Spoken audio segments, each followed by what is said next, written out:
If you have not seen Mamma Mia, Here We Go Again yet, leave. There are so many spoilers ahead, and I don't want you to be spoiled. If you want to be spoiled, I don't know, that's up to you. But spoilers ahead, major spoilers ahead. So, I've seen this movie twice now. I just got home from my second viewing in 24 hours. My sister wanted to go with me, but she ended up not being able to go this afternoon, so I went by myself again. I will probably see it once more this weekend, and who knows how many times more after that. Which means I loved it. I absolutely loved it. It was absolutely amazing. Everybody who knows me knows that I am just the biggest ABBA and Mamma Mia fan ever. So I'm just gonna give a review, a rundown of everything that I thought. I'm gonna try to keep it short. I can't make any promises. So here I go. Was this film completely necessary? Absolutely not. It was so unnecessary. I would have been happy for the rest of my life not having this film. However, since it was made, I'm all that much happier. I enjoyed the hell out of it. The first film is one of my favorite films of all time, if not like the first, then the second or third. I have a really hard time picking favorites, but it is the most fun movie in the world. Meryl Streep is one of my favorite Donnas, if not my favorite. My favorite Donna, who I saw on Broadway, Carolee Carmello, I haven't seen in a really long time. Over 10 years, probably 12 years, so I don't really remember. But Meryl, I can always just turn on the movie and watch. So, her Meryl, I mean, her Donna is just absolutely perfect for me. Going into the film, I knew that there was a thing. So there was one of two options. She was either dead, or she was like on a world tour off in some random country doing her amazing rendition of The Winner Takes It All. I was really hoping it would be number two, but no. Donna's dead. Unfortunately, they never got into how she died, and that's something that I think it's not super necessary to have in the movie, but I would have liked to know.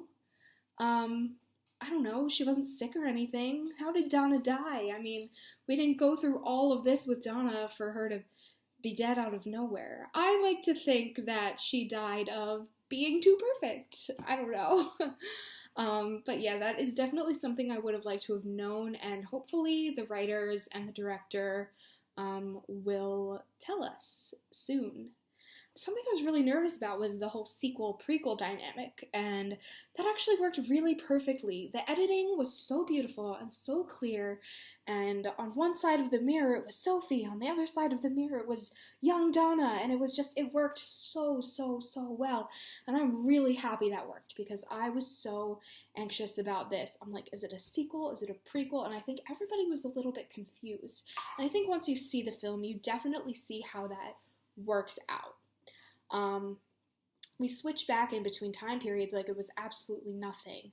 And although I prefer the more modern cast, the younger cast was just so good. I just have to shout out to the actresses that played Rosie and Tanya, Alexa Davies and Jessica Keenan Wynn. They are... Sorry, I'm not sure about that. I said... Moving on to Sophie. I feel like Amanda really outdid herself with this film. She said that she likes it more than the first one. I personally do not. However, I see why she does, because she gets to kind of play around with the depth of her character. And I think she just had way more fun just reconnecting with everybody, making new friends with the new cast, and someone's cracking fireworks out there. But I don't know. I definitely see why she thought this one is better. We have to talk about Cher, because Cher is one of my first loves. I've loved Cher since I was 6 years old. I've loved ABBA since I was 6 years old, maybe even younger. I do love Cher, but I just gotta say, the whole Donna's mom thing with Cher didn't work for me. The Fernando thing worked. I was like, why is this happening? Why you have to include Fernando if you're gonna do a second Mamma Mia movie. And I'm glad they did it the way they did it. But I didn't get the whole Donna's mom thing. Like, they didn't really go into that, like why Donna wasn't such a great mom. Oh, why Ruby wasn't such a great mom. Donna's a great mom. Um, but yeah, that wasn't there for me. We didn't see her interact with either of the Donnas, so that was like a huge disconnect. But I love Cher. I feel like they couldn't have chosen anybody else. It was Cher or nothing. Um, I do want to talk about the cameos with Bjorn and Benny. They were so cute. I don't know. A lot of Mamma Mia fans, especially the younger ones, maybe don't really know what Bjorn and Benny look like today or don't know who they are really, but I don't know. When Benny turned around at that piano, I was just like, oh my god, you are the cause for all of this. And Bjorn was so funny as one of the professors. It was hilarious. His ability to keep a straight face is pretty good. Because he's always been like that joking around kind of guy playing his guitar, and I don't know, I have such like a different view of Bjorn, but this was great. So When I Kissed the Teacher was so cool because I love that they switched the pronouns. Donna Sheridan is a bicon, yes! And I just love that they started off with this. They're like, you bet your asses we are going to start dancing. So that was great. Some of the songs on the soundtrack were not in the movie. I Wonder was not in the movie. Like, I tried to even listen in the background the second time I saw it, and that was nowhere, but I'm glad they did record it. The scene with One of Us really broke my heart.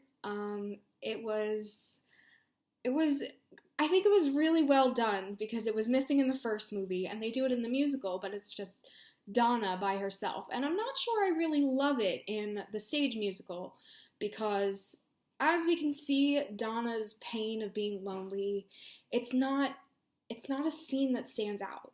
But this one is definitely a scene that stands out because of Sophie and Sky and that whole dynamic. So yeah, that's that scene.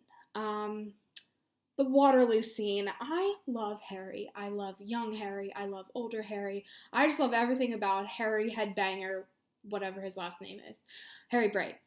I knew that. The first time I heard the new version of Waterloo, I was like, what in Calicari is this? Because it's like, at Waterloo, Napoleon did surrender. But the actual scene is so much better than what it sounds like. It's so good. It's so well choreographed. I loved the entire thing. It's just so brilliant for being in France and having the sword fights with the baguettes. So, so good.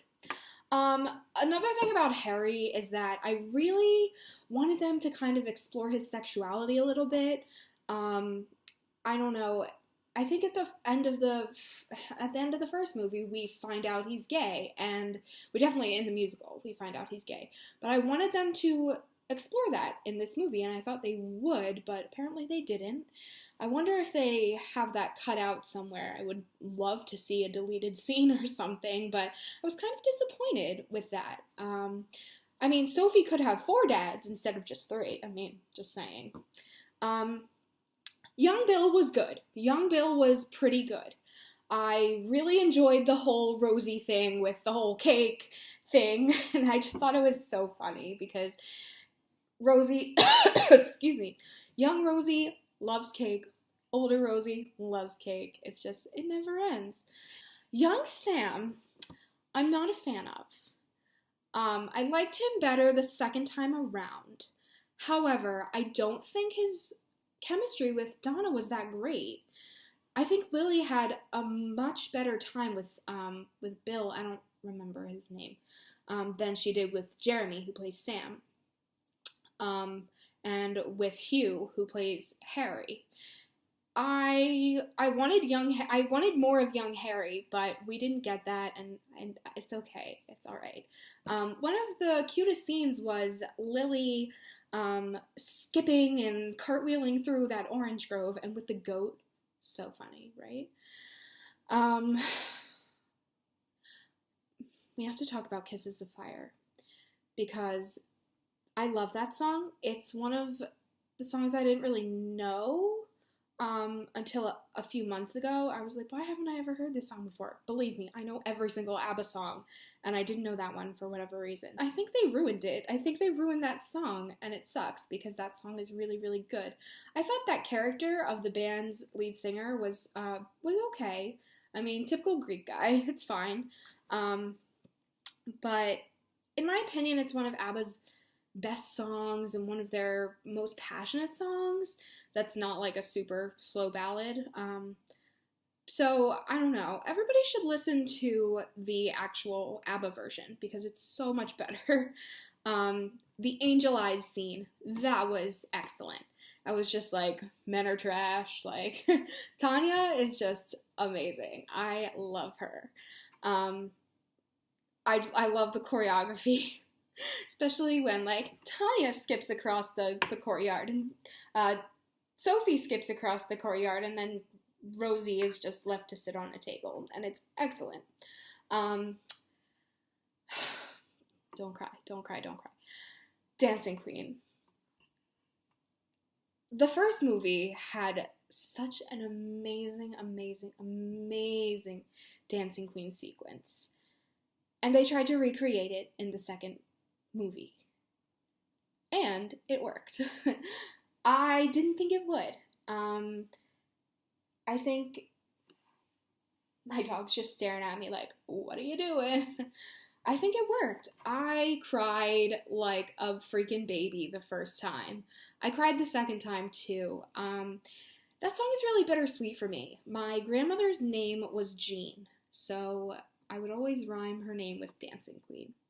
And we would sing it to her and call it her song, and it always reminds me of her. She passed in 2012, but it had me so nostalgic. It always just, it's my most favorite song in the entire world.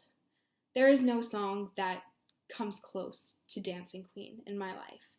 I was a mess. I was a mess both times. And having Stellan and Colin come in that scene was just so great. I loved it. Stellan and Colin doing the Titanic pose, that was amazing. And Colin just like being a troll and dancing like he's such a dork. I love Colin Firth. So Sophie always wanted to be a part of Donna and the Dynamos, and I feel like Sophie's like me a little bit because every time I see Mamma Mia, I'm just like, I want to be Donna Sheridan. That's my dream role. If any of you know me, it's my dream role to play on stage. And I won't stop until I get there, believe me. And that song was just incredible. It was just about Sophie's pregnancy and Donna's pregnancy, and those flashback scenes were so, so beautiful. The entire theater was just in hysterics. It was so, so beautiful. The ending was just perfect. I don't think they could have done it better. I don't think they could have incorporated Meryl back into the story any better. She wasn't in the movie not because she didn't have time. It's because they wanted Donna to be dead in order to tell her story.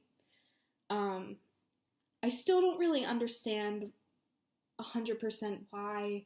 I still don't really understand how she died. There's a lot of unanswered questions. However, the baptism scene, both of the baptism scenes that you see at the exact same time, so beautiful. Meryl appears. I just lose it every time. It's just unbelievable. And seeing the bond that Sophie has with her mom, even though her mom's not there, it's so beautiful. I I loved all the credits music and all the extra music that was played in between. You heard I Let the Music Speak, Hasta Mañana, Take a Chance on Me, some other, Our Last Summer, some of the other ones that are in the first movie. I don't know. I feel like there are so many little things that I still have to catch. So I will definitely be watching this movie so many more times. I'm so grateful to have this franchise, if you can even call it that, in my life. I first saw the show on stage when I was 6, and since then I've seen it 4 other times, five other times. Not always professional productions, but I've seen it a lot. And I love the first movie. I loved the second movie. I'm so happy to have this whole thing in my life. As somebody said on Letterboxd, it's a gleeful bag of bullshit. And I totally agree. I didn't agree with their 3-star rating, but I totally think that with the music that we're given from ABBA, which is arguably some of the best music of all time, the stories that we have been given are the best they could do. And they work. I mean, is it like the most amazing plot in the entire universe? No, obviously not. Like, who has 3 dads? But I am so thankful for what we have been given. And I don't know, I just really enjoyed it. So that's my review. If you liked it, please click that like button, click that notification bell. I will post my Facebook page in the link below. I'll post my Patreon in the link below. I'll post my Letterboxd in the link below. I don't have Twitter, but you can follow me on Instagram, Facebook, Snapchat, whatever you want. Everything will be down there, and I hope you guys enjoyed this, and let me know what I should go see next and review. And not everything is going to be this long because I don't have a huge relationship with every movie. But yeah, let me know what I should do next. Thank you guys, and I will see you soon.